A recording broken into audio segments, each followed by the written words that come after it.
ورحمة الله وبركاته. الحمد لله بنعمته تتم الصالحات وبفضله تتنزل البركة. أشهد أن لا إله إلا الله له دعوة الحق حريص عليها وأوجب تبشير بها. ولتكن منكم أمة يدعون إلى الخير ويأمرون بالمعروف وينهون عن المنكر وأولئك هم المفلحون. وأشهد أن محمدا عبده ورسوله بلغ الرسالة وأدى الأمانة ونصح الأمة وكشف الغمة حتى آتانا اليقين ليلها كنهارها لا يزيغ عنها إلا هالك. اللهم صل على سيدنا محمد النبي الأمي الحبيب المحبوب العلي القدر العظيم الجاه وعلى أزواجه أمهات المؤمنين وذرياته وآل بيته وأصحابه أجمعين. رب اشرح لي صدري ويسر لي أمري واحلل عقدة من لساني يفقهوا قولي. أما بعد. Para asatiz yang saya muliakan, ayah bunda yang saya cintai, dan bapak ibu jemaah salat subuh yang dirahmati Allah. Marilah senantiasa kita memanjatkan puji dan syukur kita kepada Allah yang telah memberikan nikmat iman kepada kita sehingga kita dapat melangkahkan kaki kita untuk melaksanakan salat subuh berjamaah.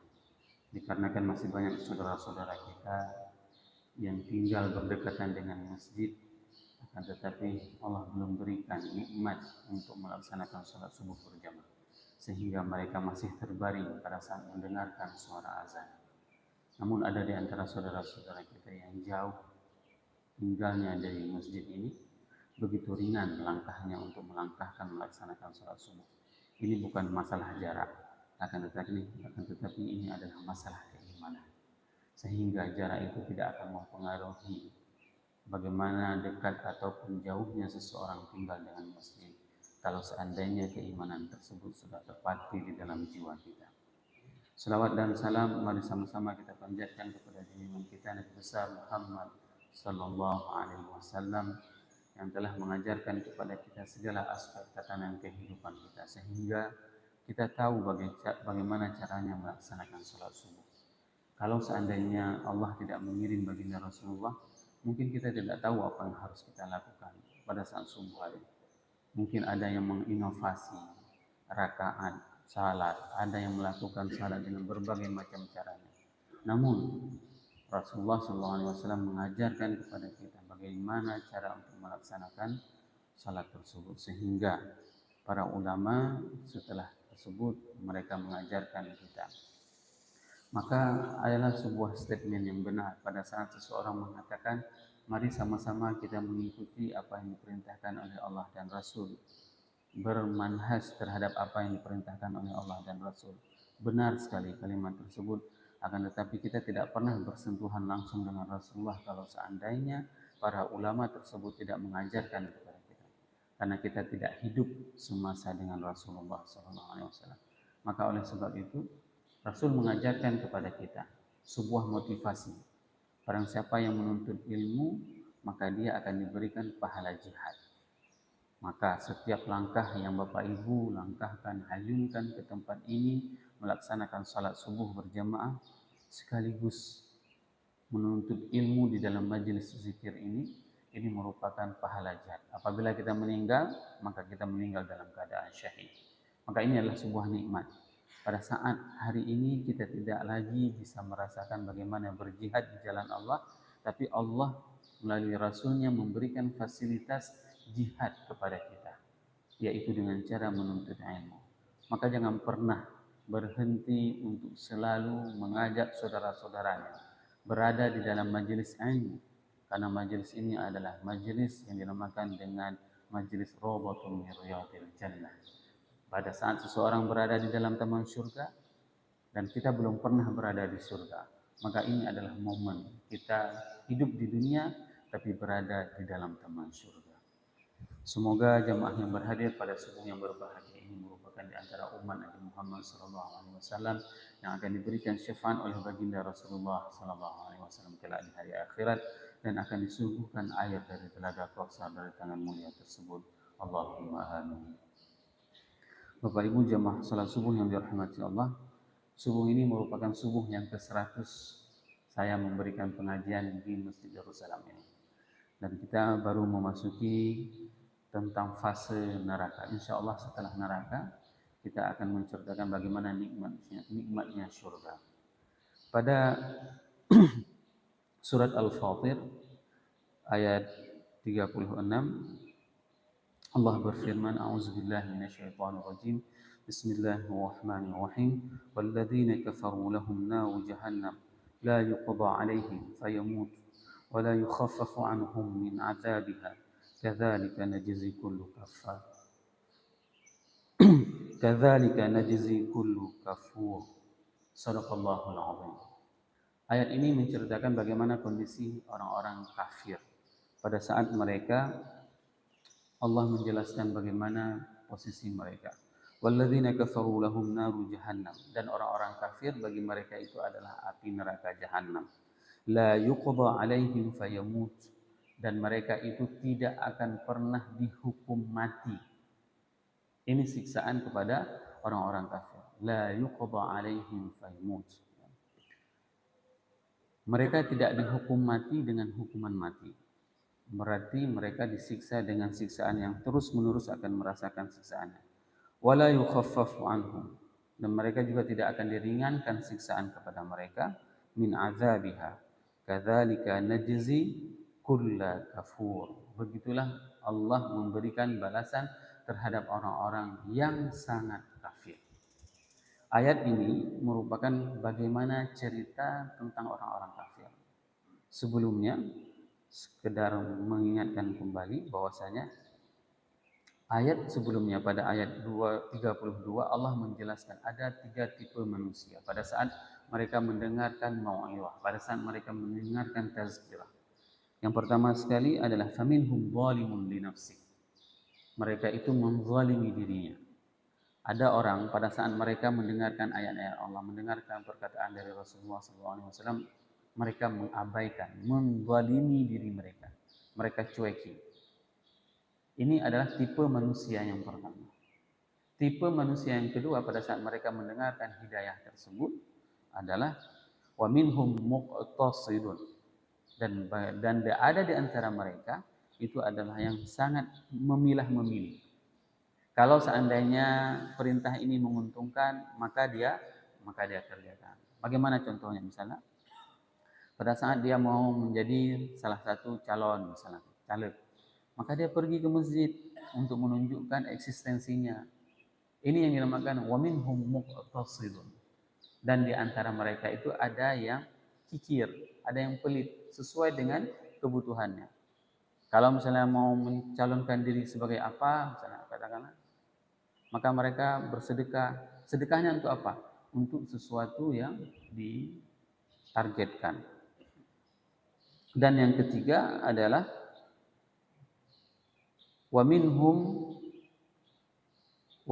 sabiqun bil khairat bi iznillah. Dan mereka, golongan yang ketiga itu adalah orang-orang yang melakukan kebaikan dengan berlomba-lomba. Ini adalah tipe yang paling utama, dan para mufassirin mengatakan bahwasanya tipe ketiga ini adalah para sahabat. Dan ini bisa juga kita raih. Bagaimana kita mencontoh para sahabat? Pada saat mereka mendengarkan sesuatu yang disampaikan oleh Rasulullah, maka mereka berlomba-lomba. Abu Talha pada saat mendengarkan lan tanalul birra hatta tunfiqu mimma tuhibbun, apa yang dilakukan oleh Abu Talha pada saat mendengarkan ayat tersebut? Maka Abu Talha mengatakan, wahai Rasul, aku mewakafkan 600 batang kurma milikku. Ini adalah kurma terbaik yang kumiliki. Berbeda sama kita hari ini. Pada saat Ustadz berceramah untuk bersedekah, ya, anaknya pulang mendengarkan ayahnya berceramah seperti itu, lalu disedekahkan yang terbaik dari harta ayahnya. Pas pulang ayahnya udah hilang hartanya. Kemana anak? Udah saya sedekah ya, sebagaimana perintah ayah. Dijawab sama Ustadz, itu untuk orang lain, bukan untuk kita. Itu perbedaannya antara sabiquna bil khairat wa minhum muqtasidun wa minhum zalimun li nafsi. Ada 3 tipe manusia. Yang pertama adalah zalimun li nafsi.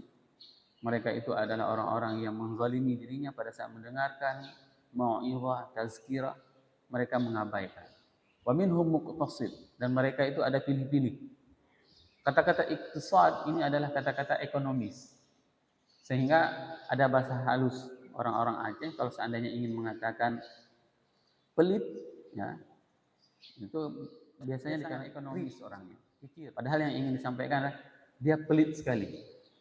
Nah, bahasa Al-Quran juga digunakan dengan istilah-istilah ekonomi, yaitu istilah iktisad, itu adalah ekonomi.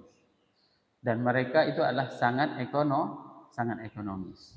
Dan yang ketiga, sabiqun bil khairat. Dan mereka berlomba-lomba dalam melakukan kebaikan.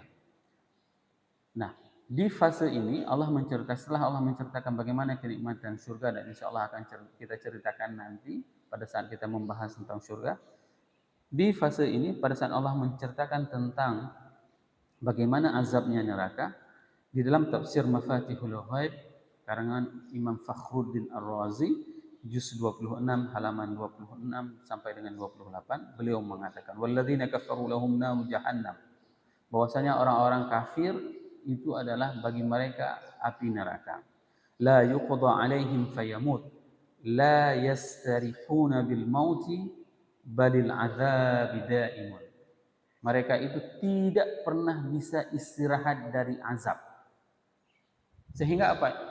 Ini ungkapan yang paling halus, ungkapan yang paling indah pada saat Al-Quran mengungkapkan dengan la yuqda alaihim fayamut. Mereka itu tidak akan pernah dihakimi dengan hukuman mati. Wahum, orang-orang di dalam neraka itu, mereka itu meminta untuk dimatikan oleh Allah.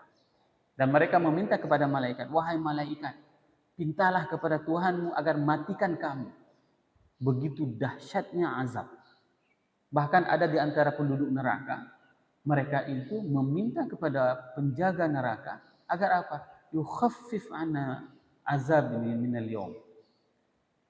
Bahwasanya mereka itu akan diringankan azab walaupun 1 hari. Itu permintaan ahli neraka. Bayangkan, ada di antara mereka yang meminta untuk dimatikan di dalam neraka agar apa? Agar tidak selamanya diazab. Dan ada di antara mereka yang meminta kepada Allah ayyukhaffif azab, untuk diringankan azabnya walau 1 hari. Ini menunjukkan bahwasanya dahsyat sekali azab neraka tersebut, sehingga siapapun bagi mereka yang hukumannya diibaratkan di dalam ayat ini adalah la yuqda alaihim fayamutu. Ini adalah sebuah siksaan yang daimun, yang la yastarih. Mereka itu tidak akan pernah bisa rileks di dalam neraka. Imam Fakhruddin Ar-Razi mengatakan ada beberapa permasalahan pada saat beliau menjelaskan ayat ini. Awal, annal azaba fid dunya indama katsiran yuqtal. Bahwasanya orang-orang kafir, azab mereka di dunia ini adalah mereka itu dibunuh. Ini azab orang kafir. Pada saat Islam mengajarkan dan mengajak kepada kebaikan, maka mereka tidak mau, maka mereka harus mengikuti kaidah-kaidah dalam Islam. Pada saat mereka melanggar aturan perjanjian dengan orang Islam, maka mereka itu akan dibunuh. Seperti yang terjadi pada beberapa orang-orang Yahudi yang ada di Madinah. Pada saat mereka melanggar aturan, Bani Quraidah, Bani Qainuqa, Bani Nadir, mereka itu adalah orang-orang kafir yang bermuahadah, yang membuat perjanjian dengan Rasulullah SAW. Tapi pada saat mereka mengingkari janji, maka langkah yang dilakukan yaitu dengan cara dibunuh. Ini salah satu bentuk bagaimana mereka azab di dunia.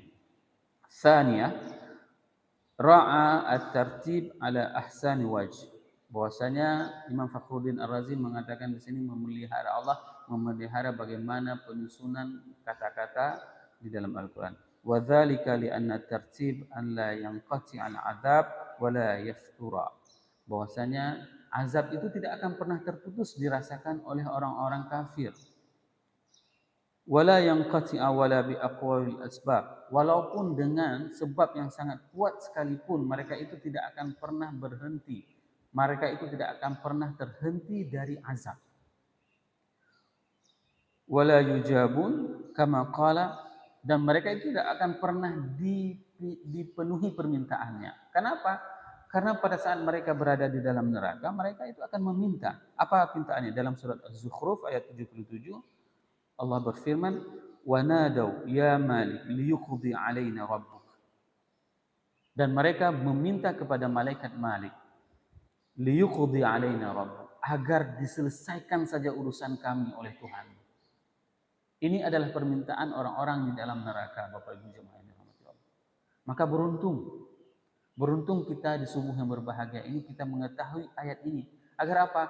Agar kita tidak termasuk di antara mereka yang akan mengulangi ucapan ini. Allah membocorkan transkrip percakapan penduduk neraka kepada kita. Agar apa? Agar kita yang berhadir pada subuh yang berbahagia ini bukan kita yang akan mengucapkan kata-kata ini. Ini adalah sebuah nikmat yang sangat luar biasa. Maka jangan pernah bermaksiat kepada Allah. Jangan pernah meninggalkan Allah. Jangan pernah berpaling dari Allah dan Rasul. Karena ini adalah salah satu hikmah dan nikmat terbesar bagi kita yang masih diberikan oleh Allah kesempatan untuk hidup di atas dunia ini. Wahum yastarikhuna fiha. Istarakha ini merupakan salah satu ungkapan mustarikhun. Yastarikh. Ya. Itu adalah ungkapan di mana suara teriakan yang lantang. Ya. Di dalam surat Ibrahim, wa ma ana bimusrikhikum wa ma antum bimusrikhiyya. Ini diungkapkan di dalam surat Ibrahim dan itu sudah kita bahas. Bahwasanya aku tidak bisa menyuarakan keinginan kalian, begitu juga dengan kalian menyuarakan keinginanku. Tapi kata-kata Imam Syekh Muhammad Mutawalli Sya'rawi, beliau mengatakan seperti ini. Bahwasanya ini adalah suara teriakan sebagaimana teriakan orang-orang demo. Orang-orang demo itu kan pakai mic besar suaranya menggelegar. Nah, kata-kata ini wahum yastarikhuna fiha. Dan mereka itu berteriak, ya. Berteriak untuk meminta kepada Allah, meminta agar dihentikan azabnya. Berteriak untuk dimatikan mereka. Agar apa? Agar mereka diringankan azabnya, dimatikan. Wa in istarahu wattarabu la yukhaffifullahu min indihi in'aman ila ay yatlubuhu. Bahwasanya sekalipun mereka berteriak dengan suara yang lantang, keras, maka mereka itu tidak akan pernah diijabahkan permintaan mereka. Ini adalah ungkapan-ungkapan di dalam Al-Quran di mana penggunaan kosakatanya itu adalah kosakata yang memang terrefleksikan dengan kehidupan dunia. Pada saat seseorang mendemo, ya, melakukan demo, aksi, suara mereka itu pasti akan didengarkan. Katakanlah misalnya datang adik-adik mahasiswa berkumpul semuanya di mana di sebuah lapangan dan mereka meneriakkan secara lantang apa yang mereka tuntut.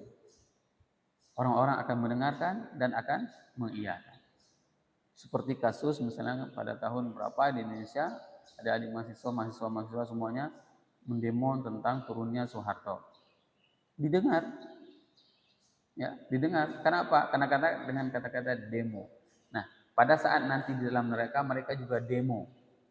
Penduduk neraka juga demo, menyuarakan dengan suara yang lantang, tapi apa yang dikatakan oleh Allah? Tidak akan pernah dikabulkan permintaan mereka.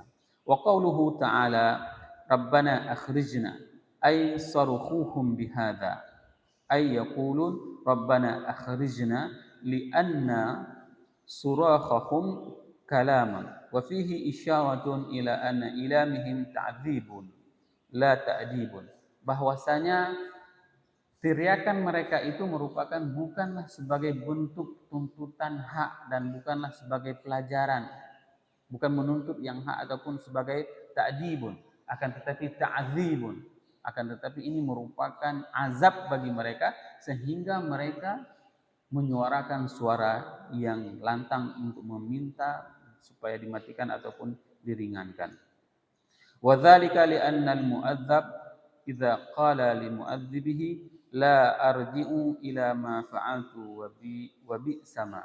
Bahwasanya tidak ada lagi tobat pada saat ini sudah berlalu semuanya. Oleh sebab itu, Bapak Ibu jemaah yang dirahmati Allah, ini adalah kesempatan bagi kita semua jemaah yang berhadir di sini. Berapa banyak di antara jamaah ada yang melakukan dosa-dosa terdahulu. Mungkin dulu kita tidak menjaga aurat kita. Ini adalah kesempatan Allah berikan. Mintalah ampun kepada Allah terhadap kemaksiatan yang pernah dilakukan. Mungkin dulu kita pernah mengabaikan orang tua yang hidup dengan kita. Bahkan kita lebih memperhatikan anak dan istri kita. Maka mulai hari ini bertaubatlah, mintalah ampun kepada orang tuanya. Minta maaf kepada orang tuanya atas segala kelalaian yang selama ini. Kalau dulu mungkin kita bukanlah anak yang mengabdi kepada orang tua, maka pulanglah, mengabdilah kepada orang tua. Berikan apa yang sangat disukai oleh orang tuanya. Berapa banyak di antara mereka baru sadar akan surga di dalam rumah mereka pada saat mereka sudah tidak ada lagi. Hari ini banyak di antara orang tua itu yang mengeluh sampai masuk rumah sakit di opname dikarenakan apa? Dikarenakan ulah anaknya. Maka ini adalah kesempatan kepada kita. Sebelum azab ini datang, maka mintalah ampun kepada Allah. Faqala ta'ala, awalam nu'ammirkum ma yatadhakkaru fihi man tadhakkara wa ja'akumun nadhir. Dan Allah berfirman bahwasanya, bukankah kita sudah diberikan peringatan dan diberikan kesempatan untuk mengelola bumi ini. Ini adalah sebuah kesempatan yang diberikan oleh Allah. Semua kita terkadang menjadi pemimpin paling tidak untuk keluarga kita. Ini yang dinamakan dengan isti'mar. Isti'mar itu adalah bagaimana kita mengelola sumber daya yang ada di atas muka bumi ini. Agar apa? Agar semua sumber daya tersebut dapat menuju kepada ketaatan kita kepada Allah dan kepada Rasul.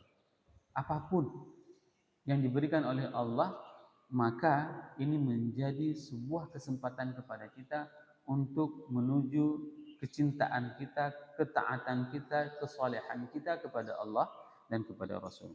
Fa innal mani'a imma ay yakuna fihim haitsu lam yatamakkanu minan nadri fima anzalallah wa imma ay yakuna fi mursyidihim haitsu lam yatlu alaihim wa ma yursyiduhum.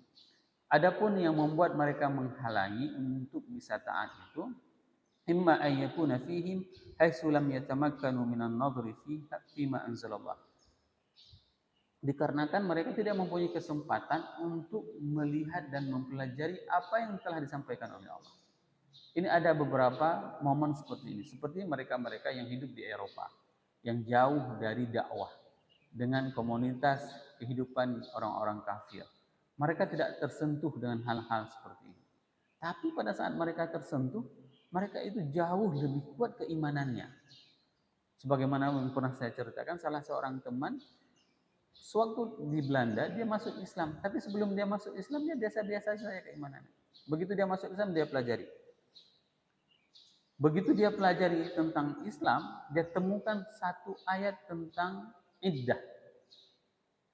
Ini perempuan. Dia ketahui tentang iddah. Oh, ternyata dahsyat sekali agama ini katanya. Sampai dengan masa iddah itu diatur di dalam kitab suci. Ini menunjukkan bukan ajaran agama yang biasa. Sehingga apa? Dia datang ke suaminya orang Mesir. Dia cerita, kenapa kamu nggak bilang kalau di dalam Al-Quran itu ada hal-hal seperti ini?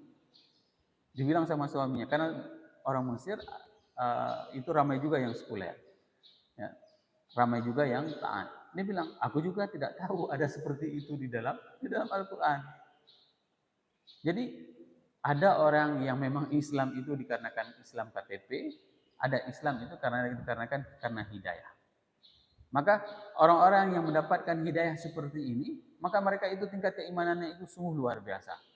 Maka dia begitu dia mengetahui, mempelajari, ya, tidak terhalangi dirinya untuk mempelajari apapun yang disampaikan oleh Allah dan Rasul, maka ini adalah sebuah nikmat. Sebagaimana nikmat kita di subuh hari ini. Berapa banyak di antara kita, yang di antara saudara-saudara kita, yang mengetahui adanya kajian hampir setiap subuh di masjid ini. Kajian di masjid ini setiap habis maghrib. Tapi berapa banyak di antara mereka yang mau hadir seperti ini. Ini adalah nikmat yang Bapak Ibu rasakan. Tidak seperti mereka-mereka yang mendengarkan dari luar, bahwasanya oh ada pengajian di Masjid Darussalam setiap subuh. Tapi siapa di antara mereka yang berhadir di sini? Karena di dalam Imam Fakhruddin Ar-Razi mengatakan ada mani'un, ada penghalang, yaitu dikarenakan mereka tidak mempunyai kesempatan untuk mempelajari. Ini adalah penghalang yang pertama. Wa imma ayyakuna mursyiduhum haitsu lam yatlu alaihim. Atau ayat tersebut, hadis tersebut itu tidak pernah disampaikan. Ini adalah perbedaan lagi. Yang disampaikan adalah atasot sabi, misalnya seperti itu. Tidak disampaikan dengan ayat-ayat seperti ini. Tidak ada secara keseluruhan. Namun alhamdulillah kita berterima kasih kepada BKM. Di sini disediakan dengan berbagai macam kajian. Ada fikih, ada tauhid, ada hadis, ada Al-Quran, ada tematik. Jadi tidak ada alasan warga desa untuk mengkomplain, katakanlah Tunku Imu, Pak Gesi nanti di hari akhirat. Ya Allah, azablah Pak Gesi, azablah Tunku Imu karena mereka tidak buat kajian. Tidak, semua sudah difasilitasi di sini. BKM ini telah melepaskan tanggung jawabnya kepada semua jemaah. Kenapa? Karena menyediakan fasilitas pengajian setiap habis subuh dan setiap habis maghrib. Maka ini adalah choice, pilihan. Kita memilih datang atau tidak datang. Kalau seandainya kita memilih datang, maka kita termasuk di antara orang-orang yang melepaskan diri kita dari akan mengucapkan dialog transkrip ahli neraka ini. Fazuqu fama lidh-dhalimin min nasir. Wa qawlihi fazuqu isyaratun ila ad-dawam wa huwa amrun ihana. Bahwasanya zuq ini adalah nikmatilah. Bayangkan Al-Quran menggunakan kata-kata nikmatilah sensasi neraka. Seharusnya neraka itu tidak pernah dikatakan dengan kata-kata zuq, dengan kata-kata nikmat, karena memang tidak nikmat sama sekali. Azab. Tapi Al-Quran mengungkapkan dengan kata-kata fazuqu, maka nikmatilah. Sehingga orang-orang Mesir pada saat mereka berdialog dengan temannya, apabila temannya tidak ada perasaan, misalnya kita pergi makan, begitu pergi makan, pas mau bayar, pura-pura sibuk, ada telepon datanglah misalnya. Pokoknya setiap habis makan-makan sama kawan-kawan tidak pernah bayar. Itu ungkapannya inta mafizuq. Kamu itu nggak punya perasaan. Itu ungkapan yang diungkapkan apabila ada orang pelit seperti itu. Inta mafizuq katanya. Nggak ada perasaan. Ini ungkapannya ini adalah diungkapkan kepada penduduk neraka. Pada saat mereka diazab di dalam neraka, maka diungkapkan oleh Allah dengan kata-kata fazuqu fama lidh-dhalimin min nasir. Dan tidak ada pertolongan bagi orang-orang yang zalim. Imam Fakhruddin Ar-Razi mengatakan isyaratun ila dawam, ini menunjukkan kepada continue, kebersinambungannya, wa huwa amrun ihanah, dan ini merupakan penghinaan. Fama lidh-dhalimin alladhina wada'u a'malahum wa aqwalahum fi ghairi mawdhi'iha wa atau bima'dziratin fi ghairi waqtiha min nasirin fi waqtil hajati yansurunahum. Bahwasanya siapa saja yang meletakkan perbuatannya, perkataannya bukan pada apa yang diperintahkan oleh Allah dan Rasul, maka mereka ini akan merasakan hal-hal seperti ini. Saya berulang kali mengatakan dan mengingatkan diri saya dan jamaah semuanya. Usahakan pada saat minum itu tidak dengan tangan kiri. Usahakan, ini berulang kali saya katakan, dan ini diulangi oleh jamaah yang menghadiri kajian. Kenapa? Karena pada saat mengkonsumsi dia tidak pernah menghadirkan Rasul. Sebenarnya makna mengikuti sunnah Rasul itu bukan hanya secara fisik saja seperti klaim beberapa jamaah hari ini. Mohon maaf misalnya, kalau sudah hitam dahi itu sudah sunnah. Bukan seperti itu saja. Kalau sudah cingkrang sudah sunnah. Bukan seperti itu. Tapi bagaimana memahami sunnah itu adalah dengan cara mentadabburi. Rasul minum seperti apa? Ayo hadirkan. Rasul minum dengan tangan kanan. Walaupun panas, walaupun pergi kenduri, kotor tangan kanan, gelas bisa dicuci Bapak Ibu. Gelas bisa dicuci, tapi kalau misalnya dengan tangan kiri, itu tidak ada tasamuhnya. Tidak ada maafnya. Kenapa? Ini adalah perbuatan yang dianjurkan oleh iblis. Ini adalah perbuatan yang dicontohkan oleh Rasulullah. Pilih mana? Alasannya tangan kanan kotor. Emang tangan kotor nggak bisa pegang gelas? Tidak bisa pegang aqua. Misal tidak bisa pegang air mineral. Ini yang harus kita hadirkan. Belum lagi dengan sunnah-sunnah yang lain. Saya sering mengulang, coba upayakan bagaimana cara masuk rumah. Ya, jangan seperti kucing masuk rumah. Kucing asal aja dia masuk rumah. Kita diajarkan oleh Rasul bagaimana bersunnah dalam masuk rumah. Masuk dengan kaki kanan, baca salam. Bagaimana cara melepaskan sendal? Lepaskan sendal dengan kaki kiri. Lepas dulu kaki kiri, dan itu kalau kita mau coba, kita mau melatih bisa. Dan perlu waktu lama. Ya, perlu waktu lama. Waktu kita lepas sendal, hampir semua kita melepas sendal dengan kanan. Sepatu dengan kanan juga. Tapi Rasul mengajarkan lepaskan dengan yang kiri, pakai dengan yang kanan. Ayo kita hadirkan bagaimana Rasul lepas sendal, lepas sepatu. Ayo kita hadirkan bagaimana Rasul masuk rumah. Ayo kita hadirkan bagaimana Rasul masuk ke tandas, bagaimana keluar tandas. Ini yang dinamakan dengan mengamalkan sunnah. Jangan hanya klaim sunnah. Ya. Jangan hanya klaim. Ya. Ini yang perlu kita ulangkan, bahwasanya sunnah itu memang harus ditiru sebagaimana yang diperintahkan oleh Rasulullah SAW dalam tatanan kehidupan kita. Maka sungguh indah kalau seandainya kita mau mengikuti apa yang diperintahkan oleh Rasulullah SAW dalam tatanan kehidupan ini. Semoga ayat ini bisa meningkatkan keimanan kita kepada Allah dan kecintaan kita kepada Allah dan kepada Rasul dengan kita mempelajarinya, sehingga kita tidak dimasukkan ke dalam neraka jahanam dan akan mengucapkan dialog ini. Subhanakallahumma wa bihamdika asyhadu an la ilaha illa anta astaghfiruka wa atubu ilaik. Wassalamualaikum warahmatullahi wabarakatuh.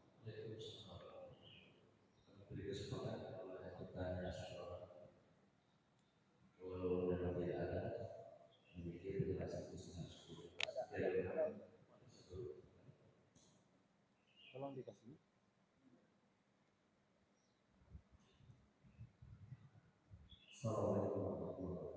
Assalamualaikum.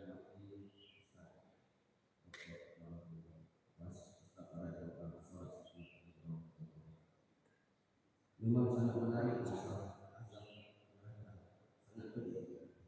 Kemudian di pembukaan tadi Ustaz ada membaca bahwa kalau kita mengaku umat Muslim atau Islam, neraka itu hangus.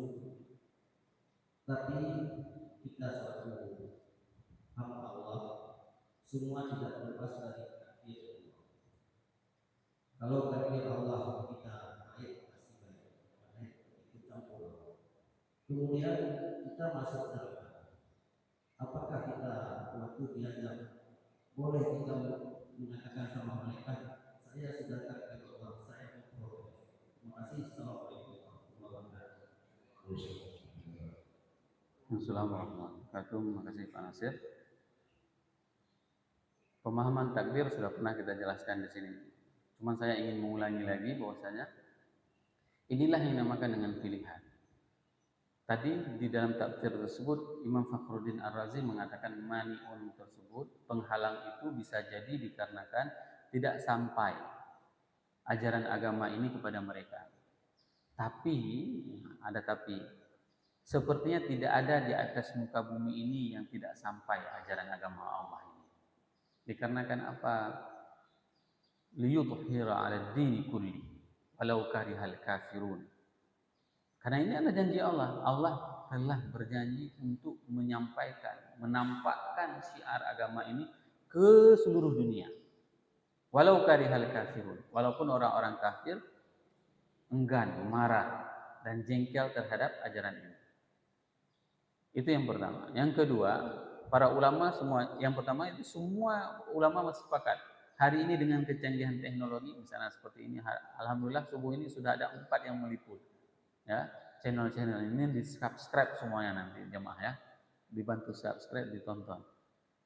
4 ini menyebarkan semua dakwah ini. Nah, begitu mereka melihat, inilah yang dinamakan dengan pilihan. ada yang buka Korea, ya.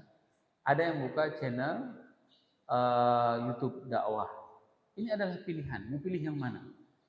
Kalau seandainya mereka mau mempelajari Islam, maka mereka akan memilih channel dakwah seperti ini.